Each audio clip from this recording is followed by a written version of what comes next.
আমি অসিতভ দাস, আমি সুভাষপুর স্কুলের একজন সহশিক্ষক।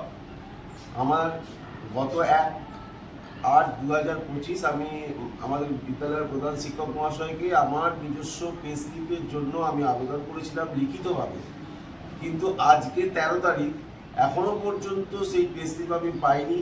আমি এসআই অফিস, ডিআই অফিস, বিভিন্ন দপ্তরে চিঠি দিয়ে জানিয়েছি, সেদিক থেকেও কোনো সদুত্তর আমি পাইনি। তাই বাধ্য হয়ে আমাকে আজকে এই ধর্নায় বসতে হয়েছে অফিস রুমের সামনে। ছাত্রছাত্রীদের যেহেতু পরীক্ষা চলছে, পরীক্ষার কোনো রকম বিঘ্ন আমি সৃষ্টি করিনি, আমি শান্তিপূর্ণ অবস্থান করছি। কিন্তু আমার দাবি এটাই, আমি 6 দফা দাবি যেটা জানিয়েছি, সেই 6 দফা দাবি তখনই আমি মেনে নেব বা আমি এই ধর্না ছাড়বো যতক্ষণ না ডিআই স্যার, এসআই ম্যাডাম এবং আমাদের সকল শিক্ষকদের শিক্ষিকাদের সঙ্গে বসে রেজলিউশন করে এই 6 দফা দাবি মেনে নেওয়া না হচ্ছে ততক্ষণ পর্যন্ত আমি ধর্না চালিয়ে যাব।